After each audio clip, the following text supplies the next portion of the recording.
Programme میں ایک بار پھر خوش آمدید. فاتح خیبر شیر خدا مولا علی المرتضیٰ رضی اللہ تعالی عنہ وکرم اللہ تعالی وجہ الکریم کے حوالے سے فکر اقبال کی روشنی میں، کلام اقبال کی روشنی میں گفتگو جاری ہے.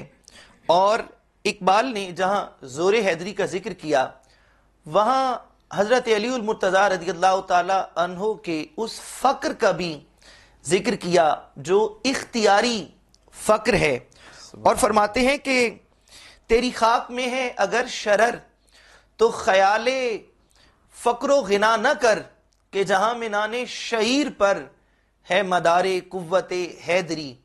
تو اس حوالے سے ہم بات کرنا چاہیں گے کہ جس قوت حیدری اور جس زور حیدری کا ہم نے ذکر کیا، تو اس زور حیدری کی بنیاد کیا ہے، سرچشمہ کیا ہے، وہ قوت، وہ طاقت، وہ کیسے حضرت علی المرتضیٰ رضی اللہ تعالیٰ عنہ کے پاس آئی. کیونکہ اقبال کہہ رہے ہیں کہ جہاں میں نانے شعیر پر، کہ وہ روکھی سوکھی جو روٹی ہے وہ مدار قوت حیدری ہے. تو یہ کس جانب اشارہ کر رہے ہیں علامہ اقبال، اور یہ کیا فکر ہے، اس کو ذرا واضح فرمائیے گا. جی بالکل، بے شک. پہلے ذکر ہوا کہ آپ کی ایک لازوال جو طاقت تھی، آپ کی قوت تھی، جس کا ڈنکا پورے عرب میں بجتا تھا. لیکن اب اگلا کوسچن یہ ذہن میں آتا ہے کہ آپ کو وہ کیسے حاصل ہوئی؟ کیا آپ نے اس کے لیے کوئی جم، کوئی ایکسرسائزز کی، یا کوئی کشتہ جات کھائے، یا کوئی آپ کی خوراک یا ڈائٹ پلان اس قسم کا تھا، کوئی مشقیں کیا کرتے تھے اس قسم کی جس سے آپ نے ایسی قوت حاصل کی؟ تو اس کا جواب بالکل نفی میں آئے گا. اس کا جواب بھی اقبال خود دیتے ہیں کہ جہاں میں نان شعیر پر ہے مدار قوت حیدری. کیا مطلب ہوا؟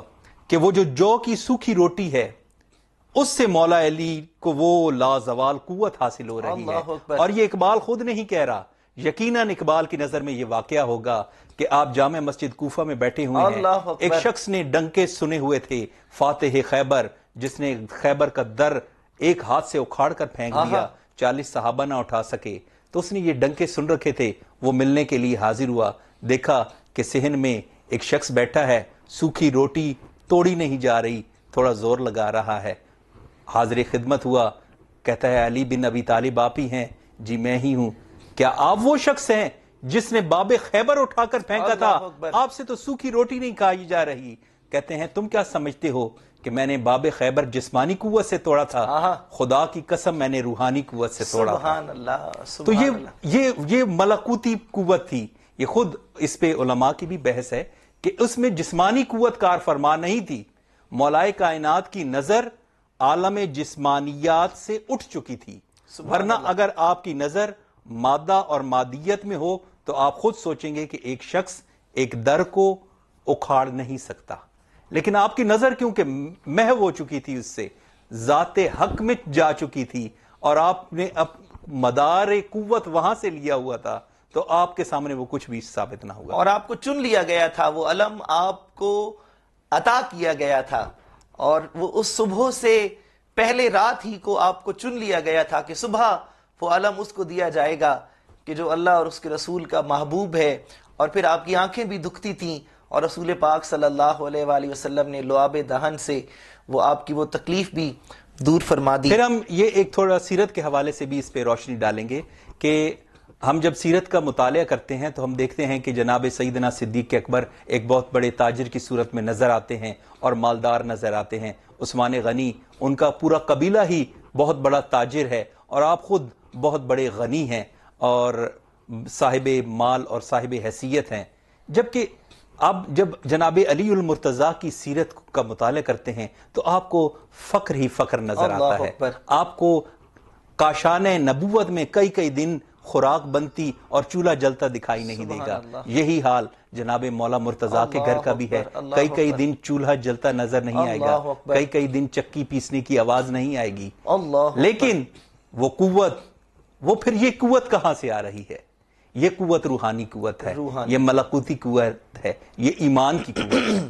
اچھا، اس میں جیسے ہم نے بات کی کہ استعارہ لے رہے ہیں قوت کو، طاقت کو، فقر کو اور امت کو، کیونکہ ظاہر حکیم الامت ہیں ڈاکٹر علامہ محمد اقبال، اس قوم کے امراض کا انہوں نے حل دیا ہے. یہ علیحدہ بات کہ قوم نے ان نسخوں پر عمل نہیں کیا اور اقبال جیسے عظیم اسکالر اور ایک شاندار فلسفی کے فکر و فلسفہ کو یہ کہہ کر کتابوں میں رکھ دیا کہ یہ مشکل ہے، میرا خیال ہے وہ تلفظ کے اعتبار سے شاید اتنا مشکل نہ ہو جتنا اس قوم کو عمل کے اعتبار سے مشکل لگتا ہوگا۔ ایک استعارہ اور اقبال نے بیان کیا، وہ کہتے ہیں کہ حیدری فقر ہے نئے دولت عثمانی ہے، تم کو اسلاف سے کیا نسبت روحانی ہے، جس روحانیت کا آپ ذکر کر رہے ہیں کہ اقبال یہ کہتے ہیں کہ جو اس قوم کا فقیر ہے وہ حیدر کرار جیسا نہیں ہے، اور اس قوم کا جو امیر ہے وہ حضرت عثمان ذو النورین جیسا نہیں ہے، اور تم کو اپنے اسلاف سے کوئی روحانی نسبت حاصل ہی نہیں ہے۔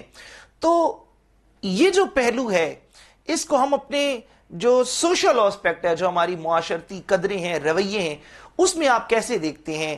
اس کو تھوڑا سا ایکسپلین کیجئے گا کہ کیوں ہماری جو قوم کا جو غریب ہے، جو فقیر ہے، اس کے اندر وہ غیرت، وہ خودداری حضرت علی المرتضیٰ والی کیوں نہیں ہے، کیوں مفقود ہو گئی ہے، اور جو امیر ہے اس کے اندر حضرت عثمان والا مزاج کیوں نہیں ہے؟ اس کی کیا وجوہات ہیں اور اس کے آفٹر ایفیکٹس کیا آ رہے ہیں؟ یہی تو اسی انحطاط کا رونا تو اقبال نے رویا ہے، یہ تو انحطاط ہے نا جس کا شکار ہم آج تک ہیں، یہی رونا تو اقبال نے رویا ہے۔ اس کی وجہ بھی یہی ہے کہ ہم نے اسلاف کی روش کو چھوڑ دیا، ہم نے سمجھا کہ یہ 1400 سال پہلے کی بات ہے، آج ایپلیکیبل نہیں ہے، جبکہ اسلام آفاقی مذہب ہے، آفاقی بھی ہے اور تا قیامت بھی ایپلیکیبل ہے۔ ہمارے ذہنوں میں یہ بھی ڈال دیا گیا کہ یہ 1000 سال پہلے کی بات ہے، آج کے دور میں ایپلیکیبل نہیں ہے۔ سب سے بڑی مسٹیک تو یہ ہے، جب ہم مثال دیتے ہیں جناب علی المرتضیٰ کی، جناب عثمان غنی کی، یا جناب عبد الرحمن ابن عوف کی بھی مثال لیں، صدیق اکبر کی بھی مثال لیں، یہ آج بھی ایپلیکیبل ہیں اور آنے والی صدیوں میں بھی ایپلیکیبل ہیں۔ حضور کا اسوہ، حضور کی صورت آج سے 1400 سال پہلے جیسے ایپلیکیبل تھی، اللہ تبارک و تعالیٰ نے جب کائنات کے لیے بہترین اسوہ اس کو قرار دیا تو تا قیام قیامت وہ بہترین اسوہ ہی رہے گا اور ایپلیکیبل ہی رہے گا۔ تو کوتاہی اور انحطاط ہمارے رویوں اور ہمارے کردار میں واقع ہوا ہے۔ اور یہ کیونکہ اسلام، میں یہ بھی بتانا چاہوں گا اس کے ساتھ یہ پہلو بھی کہ اسلام کیونکہ ایک دین فطرت ہے، اسلام نے یہ نہیں کہا کہ صرف عبادات میں لگے رہو، نہ اسلام نے، اب دیکھیں ہمیں تاتاری نظر آتے ہیں جو آدھی دنیا کیا پوری دنیا پر قابض ہو جاتے ہیں، لیکن آپ کو کہیں کوئی آج تاتاری کا پیروکار نظر آتا ہے؟ ان کی نہ کوئی سوچ تھی، نہ نظریہ تھا، نہ فکر تھی، صرف ایک زور بازو تھا اور دنیا پہ تلوار لے کر چڑھ دوڑے۔ اللہ اکبر۔ کوئی نظریہ نہیں تھا نا، کوئی فکر نہیں تھی۔ اسلام کیا چاہتا ہے؟ ایک نظریہ بھی ہے، ایک فکر بھی ہے، اور اس فکر کو قوت نافذہ کے ساتھ نافذ بھی کرنا چاہتا ہے اسلام۔ اچھا، اب اس کے لیے ہمیں قوت حیدر درکار ہے، اور اس کے لیے ہمیں غنائے عثمانی بھی درکار ہے۔ سبحان اللہ۔ تو سرکار نے جہاں علی بن ابی طالب کو فروغ دیا ہے، یعنی کہ حضرت علی کو شیر خدا بنایا ہے، وہاں عبد الرحمن ابن عوف کو اس زمانے کا سب سے بڑا تاجر بھی بنایا ہے۔ سبحان اللہ، سبحان کیونکہ اللہ۔ اسلام دین فطرت ہے نا، سرکار کو پتہ ہے کہ جب غزوات ہوں گے، اسلام دوسرے کانٹیننٹس میں جائے گا، مال اسباب چاہیے، بے شک، بے شک۔ پیسہ چاہیے۔ سرکار خود غزوات کے لیے دعوت دیا کرتے تھے کہ آؤ اپنا مال اسباب لے کر آؤ۔ تو اس کا مطلب ہے کہ ہم نے مال اسباب کو اور دولت کو کنڈیم نہیں کیا سرکار نے کہ یہ بہت بری چیز ہے، اسے پیچھا چھڑا دو اور بالکل ہی ظاہری طور پر فقیر بن جاؤ۔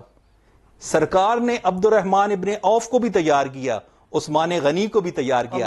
اب یہ ایک کریکٹر ہے، سرکار نے کریکٹر بھی دیا کہ امیر کا کریکٹر کیا ہے کہ اس کی دولت دین کے لیے ہے۔ کیا کہنے، عبد الرحمن ابن عوف کی دولت، وہ اس وقت کا عرب پتی ہے، اس کی ساری دولت دین پر نچھاور ہے، اور مولائے کائنات کی ساری قوت دین پر نچھاور ہے۔ اللہ اکبر، اللہ اکبر۔ اور یہ جو فکر ہے، جس کیفیت کی ہم بات کر رہے ہیں، اس کے لیے تو اقبال نے دعائیں مانگی ہیں۔ اور کیا دیکھیں نا، جیسے وہ صدقے بوذر کی بات کر رہے ہیں، صدقے سلمانی کی بات کر رہے ہیں، پھر وہ دولت عثمانی، یعنی وہ تمام رسول اللہ کے صحابہ کہ اوصاف اور خصوصیات میں سے کوئی ایک چیز لے کر اس کو امت کے سامنے پیش کر رہے ہیں، اور وہ کیا دعائیں کرتے ہیں خوبصورت.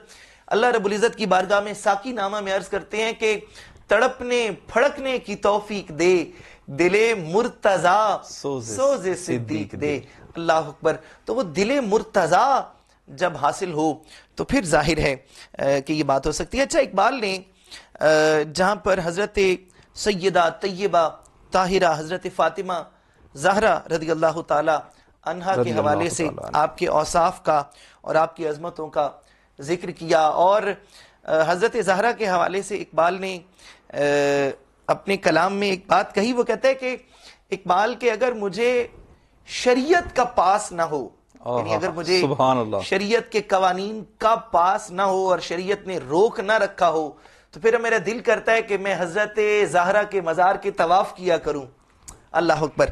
تو وہاں انہوں نے جہاں حضرت سیدہ زہرا کی بات کی کہ مریم از یک نسبت عیسیٰ عزیز، از سہ نسبت حضرت زہرا عزیز، تو وہاں وہ حضرت علی المرتضیٰ کا جہاں ذکر کرتے ہیں تو وہ کہتے ہیں کہ بانوے آن تاجدار حل عطا مرتضیٰ مشکل کشا شیر خدا.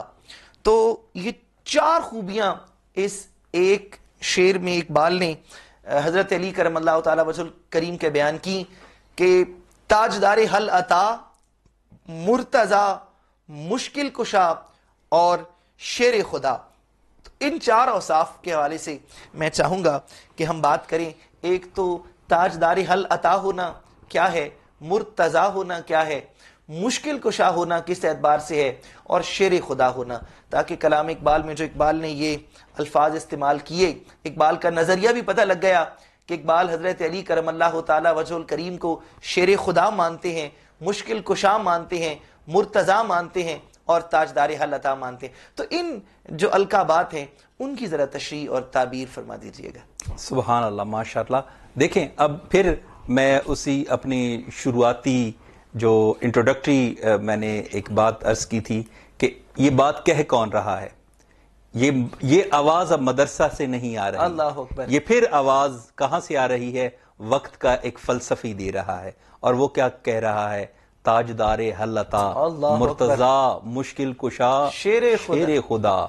اب یہاں سے ایک مسلکی، یہاں سے ہمیں یہ بھی دیکھنا چاہیے کہ اقبال مسلکی جو اختلافات ہیں ان سے بالائے تر ہو کر وہ فلسفیانہ اپروچ سے اور کمپلیٹ انالیسس سے، جو کہ ایک فلسفی کی سوچ کا طریقہ کار ہے، وہ ہوا میں تیر نہیں چلا رہا.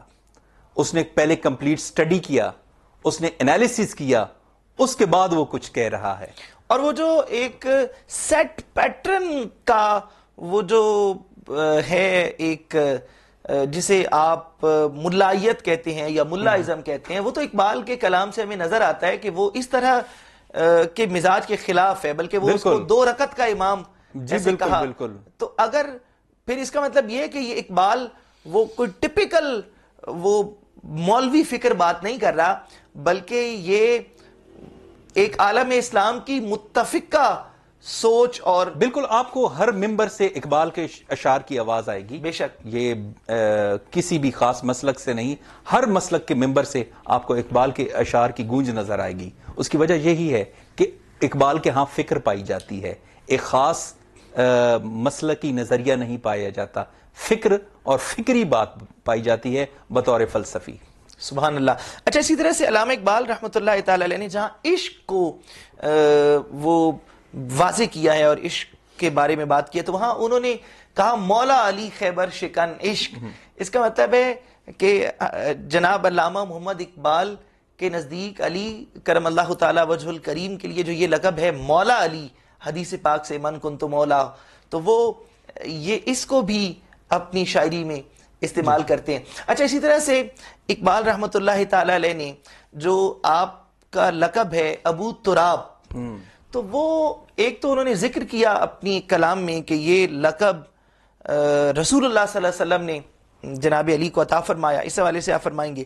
دوسرا، اقبال یہ کہتے ہیں کہ ابو تراب ہونے کا مطلب یہ ہے کہ وہ تراب کو پھر استعارہ لے رہے ہیں، اور وہ یہ کہتے ہیں کہ جو وہ مٹی ہے، جو جسمانیت ہے، یعنی جو نفسانیت ہے اس پر حضرت علی کرم اللہ تعالی وجہ الکریم نے قابو پا لیا. ان کی روحانیت جو ہے وہ جسمانیت پر غالب آ گئی, جسم ان کی روح کے تابع آ گیا. سبحان تو اللہ. ان کی جو مٹی ہے وہ مغلوب ہو گئی, ان کے قابو میں آ گئی, اس لیے وہ ابو تراب ہیں. تو یہ پہلو ہیں, اس حوالے سے ذرا گفتگو فرمائیے گا. جی بالکل, بے شک آپ نے وضاحت تو آپ نے خود فرما دی. تو اس کو ہم اس پہلو سے بھی اگر دیکھ لیں کہ یہ بو تراب کا لقب کس زبان سے بیان ہوا ہے. اللہ اکبر. جب سرکار کی زبان سے, اس زبان سے, وہ زبان جس کو سب کن کی کنجی کہیں, جب انہوں نے بو تراب کہا تو اس کا مطلب ہے اس کے اثرات تو ہوں گے. بے شک بے شک. میں تو اس کو سرکار کے زبان سے نکلے ہوئے لفظوں کی تاثیر سمجھتا ہوں. یہی وجہ ہے کہ جناب علی المرتضیٰ سرکار کے ظاہری وصال کے بعد بھی تا دم آخری آپ کو کوئی علی بن ابی طالب کہتا تو آپ اتنا خوش نہ ہوتے جتنا کوئی ابو تراب کہتا تو آپ خوش ہوا کرتے تھے. اسی وجہ سے کہ آپ کو یہ لقب سرکار سے, رسالت مآب سے عطا ہوا تھا. تو سرکار کی بھی نظر تھی, تو سرکار کے کہنے کی بھی وجوہات تھیں, اور سرکار کے کہنے کا اثر بھی تھا. اللہ اکبر اللہ اکبر, سبحان اللہ سبحان اللہ. اچھا, ایک بات برسبیل تذکرہ جو ہے وہ یہاں پر میں کرنا چاہوں گا حضرت علی کرم اللہ تعالی وجہ الکریم کے مشکل کشا ہونے کے حوالے سے, کیونکہ مسند امام احمد بن حنبل میں ایک روایت بھی ہمیں ملتی ہے جس کا مفہوم کچھ یوں ہے حضرت عمر رضی اللہ تعالیٰ عنہ سے. بلکہ علماء بیان کرتے ہیں کہ حضرت علی کو پہلی مرتبہ, یعنی احادیث کی روشنی میں اگر دیکھیں تو مشکل کشا کا لقب حضرت عمر بن خطاب رضی اللہ تعالیٰ عنہ نے دیا, کہ وہ فرماتے ہیں کہ اگر کوئی مشکل دقیق مسئلہ جناب عمر کی خدمت میں پیش کیا جاتا, کیونکہ انہوں نے ریفارمز لے کر آئے اور بڑے شاندار ان کی خدمات ہیں, تو کوئی ایسا مسئلہ پیش کیا جاتا تو وہ یہ کہا کرتے کہ اللہ کی پناہ مانگا کرتے ایسی مشکل سے کہ مشکل تو ہو لیکن علی موجود نہ ہو. اور وہ کہتے کہ جو مشکل ترین مسائل ہیں ان کے حل کے لیے اگر علی ابن ابی طالب موجود ہیں تو پھر ظاہر ہے وہ مشکل حل کر دیں گے. یہاں پر جو یہ پہلو ہے مشکل کشائی کا, ایک تو روحانی اعتبار سے ہے, جو یہ پہلو ہے مشکل کشائی کا, اور میرا یہ خیال ہے جتنا میں اقبال کو پڑھا ہے اور جانتا ہوں کہ اقبال مشکل کشائی کے اس پہلو کی طرف اشارہ کرتے ہیں جس کا تعلق پریکٹیکل لائف سے ہے, یعنی تعمیر کردار سے ہے. یعنی حضرت علی کو مشکل کشا سمجھنے کا مطلب یہ ہے کہ ان سے علمی رہنمائی لیں, ان سے سیرت کی رہنمائی لیں, کردار کی رہنمائی لیں, پریکٹیکل لائف کی رہنمائی لیں, تاکہ عملی زندگی میں آنے والی مشکلات حل ہو جائیں. ان کے کردار پہ عمل کریں تاکہ آخرت میں مشکلات نہ آئیں. تو یہ جو روحانی مشکل کشائی کا میں انکار نہیں کر رہا, لیکن جو یہ فکر غالب آ گئی ہے اور یہ فکر کہیں دب گئی ہے یہ مشکل کشائی والی, تو یہ جو سوشل ہماری ویلیو ہے اس پر میں چاہوں گا کہ آپ گفتگو کریں کہ ہم اس مشکل کشائی کے اس آسپیکٹ کو کیوں نہیں دیکھ پا رہے, اس میں کون قصوروار ہے, کہاں کمی رہ رہی ہے. اس میں ہمارے مسلکی اختلافات جو ہیں, ہم بعض اوقات الفاظ کے گورکھ دھندے میں الجھ جاتے ہیں. اب دیکھیں, میں مشہور الفاظ ہیں وہ مستعار لینے پر مجبور ہوں کہ ایک گولی تو قبض کشا ہے. اللہ اکبر. ایک گولی ایک کانسٹیپیشن کے مریض کے لیے مشکل کشا بھی ہے, لیکن آپ حضرت علی کو کہنے کے لیے شرک آپ کو یاد آ جاتا ہے. تو یہ لفظوں کا گورکھ دھندا ہے. ٹھیک ہے, خاص طور پر ہمارے ہاں نزاع لفظی بہت زیادہ ہے. یہ میں اس کو کہوں گا لفظوں کا گورکھ دھندا ہے. ورنہ جیسے آپ نے اشارہ کیا کہ جناب عمر خود فرماتے ہیں کہ اللہ مجھے اس مشکل سے بچائے کہ جناب علی موجود نہ ہو, اس کا مطلب ہے جناب عمر کے لیے وہ مشکل کشائی کا کام فرما رہے ہیں. اسی طرح بڑے بڑے علمی مسائل جو ہیں تو سرکار علیہ الصلوۃ والسلام نے فرمایا کہ میری امت میں سب سے بڑا قاضی علی ہے. تو قاضی کا کام ہی کیا ہے, قاضی مسئلوں کو حل کرتا ہے.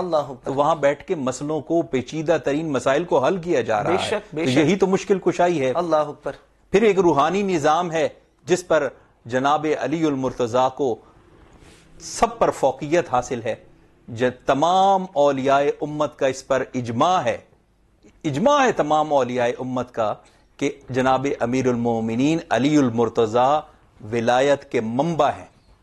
ولایت کے منبع ہیں. سبحان اللہ. اسی طرح بخاری شریف کی حدیث ہے کہ سرکار فرماتے ہیں، بلکہ حدیث قدسی ہے، اللہ تبارک و تعالیٰ فرماتا ہے کہ مومن جب میرا مقرب بندہ بن جاتا ہے تو میں اس کے ہاتھ بن جاتا ہوں جسے وہ پکڑتا ہے. سبحان اللہ. اسی کو اقبال نہیں کہا، ہاتھ ہے اللہ کا بندہ مومن کا ہاتھ، غالب و کار آفرین کار کشا کار ساز. اب دیکھیں کار آفرین و کار ساز کیا ہے؟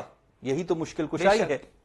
اور وہ کہتا ہے، بلکہ اقبال نے تو کہا کہ یدے بیضا لیے بیٹھے ہیں اپنی آستینوں میں. تو یہ اسی حدیث قدسی کی طرف اشارہ ہے. تو جناب علی سے بڑھ کر اللہ کا مقرب کون ہوگا؟ جناب علی سے زیادہ نوافل ادا کر کے اللہ کا قرب حاصل کرنے والا کون ہوگا؟ جناب علی سے زیادہ حضور کا مقرب کون ہوگا؟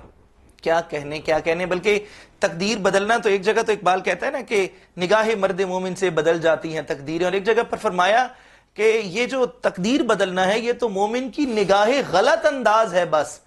کہ وہ یہ نہیں کہ نگاہ باقاعدہ نگاہ کرم اور نظر کرم، وہ تو کہتے ہیں کہ مومن کی نگاہ ایسے ہی پڑ جائے تو پھر بھی تقدیریں بدل جاتی ہیں. پروگرام میں ایک بریک کا وقت ہوا ہے، بریک کے بعد پھر حاضر ہوں گے اس خوبصورت گفتگو میں. ہمارے ساتھ رہیے گا. شور مگنو سن کر تجھ تک میں دعویٰ، شور مگنو سن کر تجھ تک میں دعویٰ آیا. صافی میں تیرے سکے، صافی میں تیرے سکے، میں دیر رمضان آیا، ماہ رمضان آیا، ماہ رمضان آیا. صبح طیبہ میں ہوئی بٹتا ہے باڑا نور کا، صدقہ لینے نور کا آیا ہے تارا نور کا، صدقہ لینے نور کا آیا ہے تارا نور کا.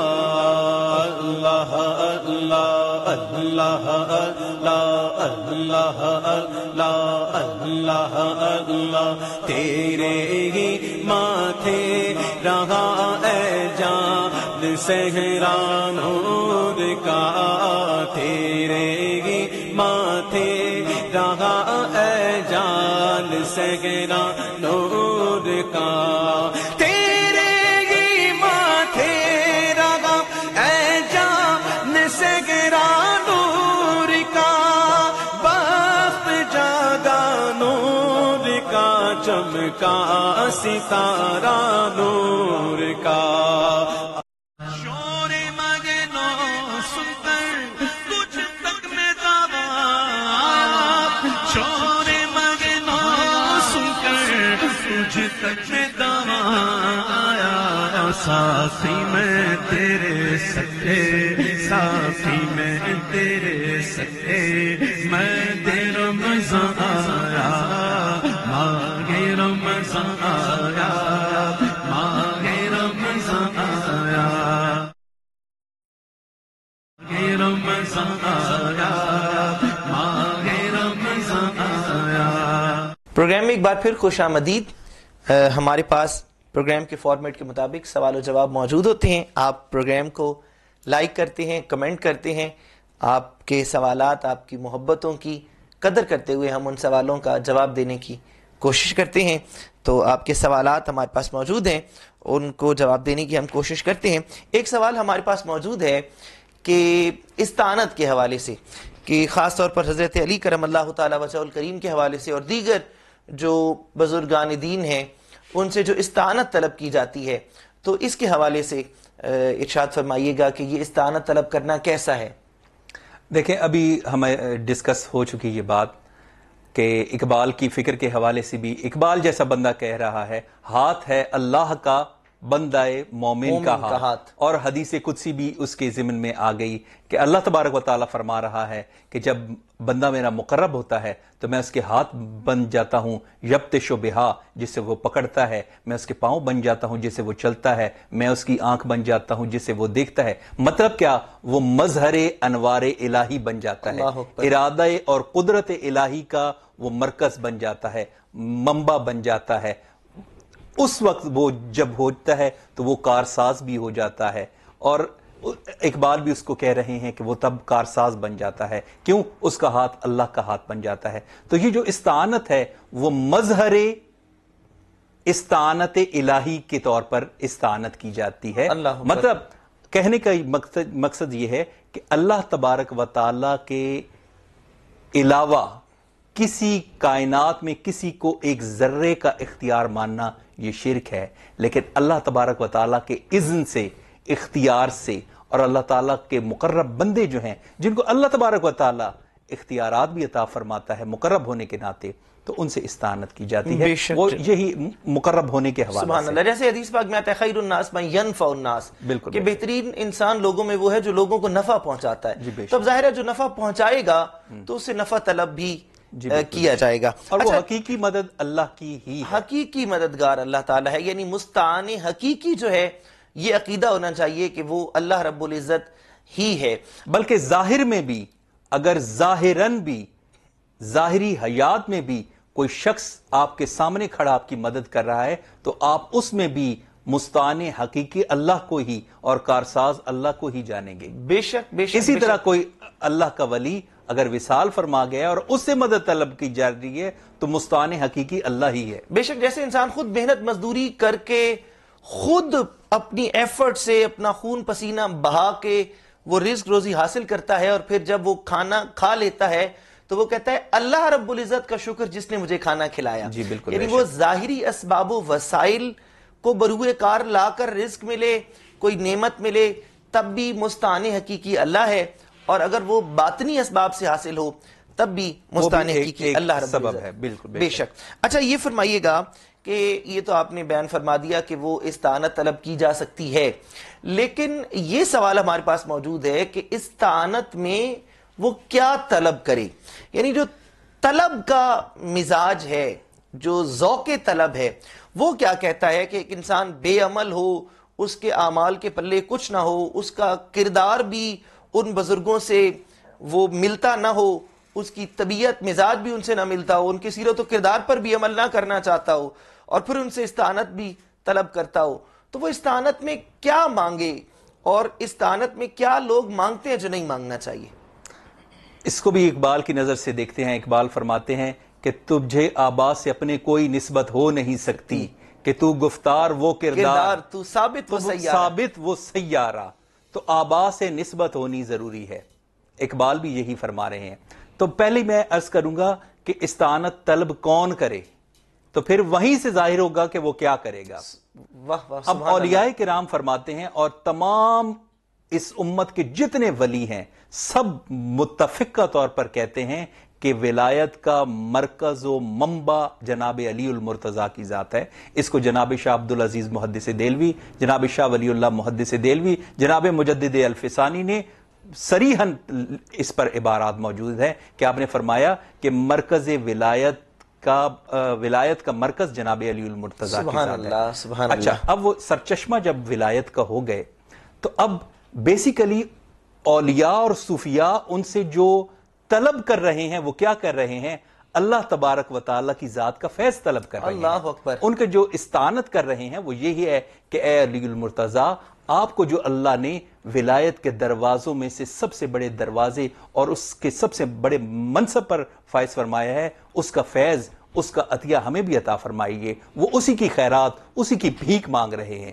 لیکن ہم جیسے ناکارہ اور دنیا میں پھنسے ہوئے لوگ، ہم اپنی جو آلودہ ذہن ہے، ہم اپنی دنیاوی جھنجھٹوں میں الجھے ہوئے، ہمیں ان سے کوئی نسبت بھی نہیں ہوتی، تو ہم اپنی دنیاوی اور ان فکروں میں اس طرح استانت طلب کی ایک جا بے رہی عمل ہوتے انسان ہیں۔ شاید اس سے یہ سمجھ بیٹھتا ہے کہ وہ پوری اور اس کی زندگی وجہ یہ بھی ہے کہ وہاں سے فیض بھی نہیں آ رہا نہیں ہوتا، ملتا، کیونکہ وہ- نسبت نہیں کہ ہے۔ وہ پوری زندگی حضرت علی کی تعلیمات کے خلاف گزارے گا، جی بالکل۔ اور وہ سمجھے گا کہ شاید صرف میں استانت کا نعرہ لگا کے ہی میرا بالکل، کام بن جائے گا۔ بے شک۔ اچھا، اس میں ایک سوال ہمارے پاس، جیسے ہم نے زور حیدری کی بات کی تو ہمارے ناظرین نے یہ سوال ہم تک پہنچایا ہے کہ کیا اس کا یہ مطلب ہے کہ وہ زور حیدری حاصل کر کے اور پھر جو ہے وہ ایک لفظ آیا بلکہ کہ چڑھ دوڑنے والا، کہ پھر کیا ہم وہ تلوار لے کر اور کفار کے خلاف برسر پیکار ہو جائیں، یا اس کا کوئی لاہے عمل ہے، کوئی طریقہ کار ہے؟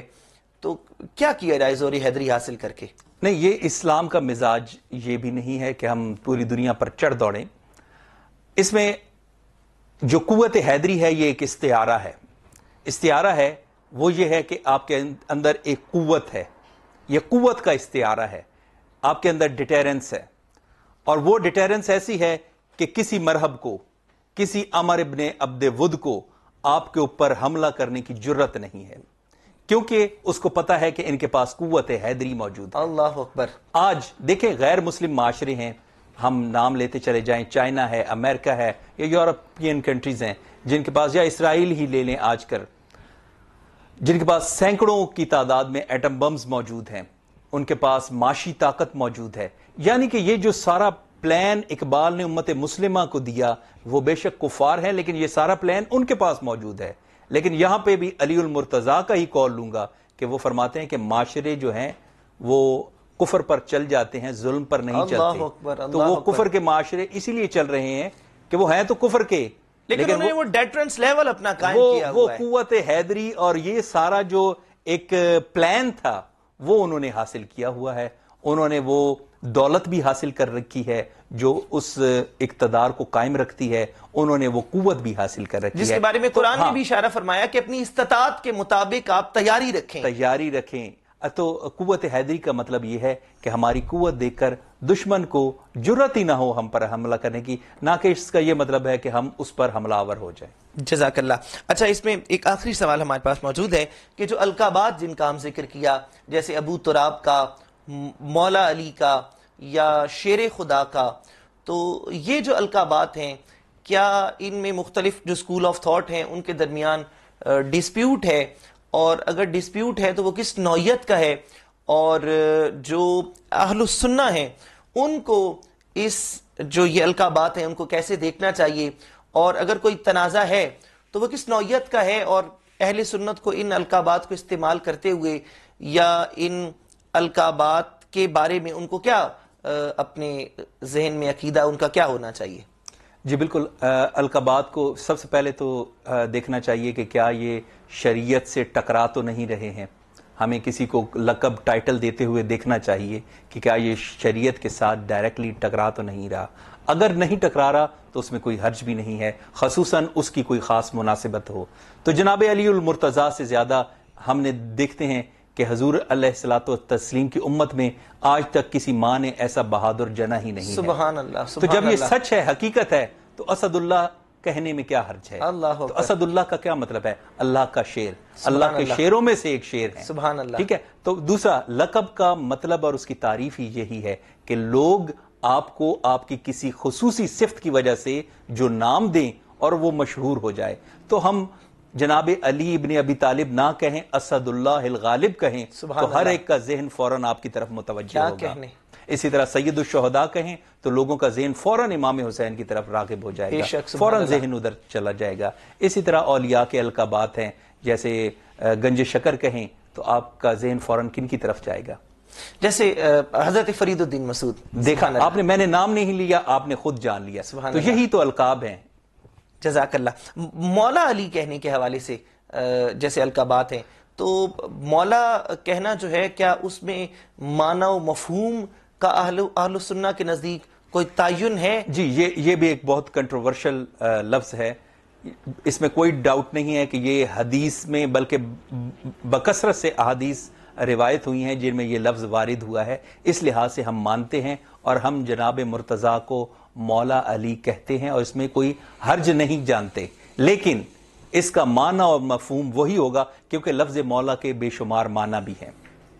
اب میں اس ڈیٹیل میں نہیں جاؤں گا کیونکہ وقت اس کا متحمل نہیں ہے، لیکن میں صرف اتنا عرض کروں گا کہ وہی معنی درست ہیں جو اہل السنہ والجماع کے علماء اور فقہاء نے بیان فرما دیے۔ یہاں مولا سے مراد محبوب ہیں، اور بے شک حضور علیہ الصلوۃ والسلام پوری کائنات کے محبوب ہیں، اور جس کو حضور محبوب ہیں اس کو حضرت علی اور مرتضیٰ کو محبوب رکھنا چاہیے۔ سبحان اللہ سبحان اللہ، بہت خوبصورت گفتگو رہی، اور دل تو نہیں چاہ رہا کہ یہ گفتگو اختتام پذیر ہو، لیکن ظاہر ہے پروگرام کا فارمیٹ ہے، وقت کی مجبوری ہے، اور پروگرام میں فارمیٹ کے مطابق اس وقت بارگاہ سرور کونین میں گلہائے عقیدت پیش کرنے کا وقت ہوا چاہتا ہے، اور آج چونکہ مولا علی المرتضیٰ شیر خدا، فاتح خیبر، داماد رسول، شوہر بطول، حضرات حسنین کریمین کے والد محترم حضرت علی المرتضیٰ رضی اللہ تعالی عنہ وکرم اللہ تعالی وجہ الکریم کی نسبت سے ہم نے یہ پروگرام کیا تھا، تو ہمارے ساتھ موجود ہیں ساجد علی رضوی صاحب۔ ہم چاہیں گے کہ ساجد علی رضوی بارگاہ حیدری میں اپنی محبتوں کا نذرانہ پیش کریں اور منقبت فضائل علی میں ہمیں سنائیں، اور ہماری جو سماعتیں ہیں اور ہماری جو ایمانی لذت ہے اس کو جلا بخشیں۔ اور اس نعت کے ساتھ ہی پروگرام کا وقت اپنے اختتام کو پہنچے گا۔ اپنا خیال رکھیے گا، اس امید اور اس یقین کے ساتھ کہ آپ درود پاک کی تلاوت کرتے رہیں گے، اپنا خیال رکھیں گے۔ کسی نئے پروگرام میں نئے عنوان کے ساتھ انشاءاللہ دوبارہ ملاقات ہوگی۔ رمضان آیا، ماہ رمضان آیا، علی علی ہر دم علی علی علی علی دم دم علی علی علی علی ہر دم علی علی علی علی دم دم علی علی علی علی ہر دم علی علی علی علی دم دم علی علی اہل نظر کی آنکھ کا تارا علی علی اہل نظر کی آنکھ کا تارا علی علی اہل وفا کے دل کا اہل وفا کے دل کا سہارا علی علی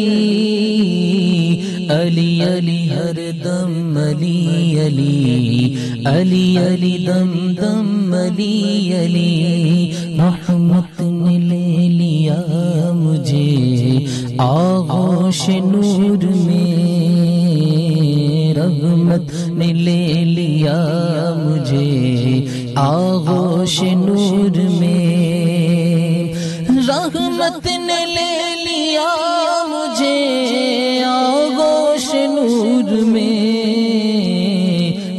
نے کبھی جو رو کے پکارا علی علی میں نے کبھی جو رو کے پکارا علی علی علی علی دم دم علی علی علی علی ہر دم علی علی ایک کیف ایک سرور سا رہتا ہے رات دن ایک کیف ایک سرور سرور ایک کیف ایک سرور سرور ایک کیف ایک سرور سرور ایک کیف ایک سرور سرور ایک کیف ایک سرور سرور ایک کیف ایک سرور سرور ایک کیف ایک سرور ایک کیف ایک سرور سا رہتا ہے رات دن ایک کیف ایک سرور سا رہتا ہے رات دن جب سے ہوا ہے برد ہمارا علی علی جب سے ہوا ہے برد ہمارا علی علی علی علی دم دم علی علی علی علی ہر دم علی علی اعظم یہ مغفرت کی سند ہے ہمارے پاس اعظم یہ مغفرت کی سند ہے ہمارے پاس اعظم یہ مغفرت کی سند ہے ہمارے پاس ہم ہیں علی کے اور ہمارا علی علی ہم ہیں علی کے ہم ہیں علی کے ہم ہیں علی کے ہم ہیں علی ہم ہیں علی کے ہم ہیں علی ہم ہیں علی کے ہم ہیں علی کے ہم ہیں علی کے اور ہمارا علی علی علی علی دم دم علی علی علی علی ہر دم علی علی شور مگنو سن کر تجھ تک میں دعویٰ شور مگنو سن کر تجھ تک میں دعویٰ آیا ساقی میں تیرے سکے ساقی میں تیرے سکے میں تیرا مزہ آیا ماں رمضان آیا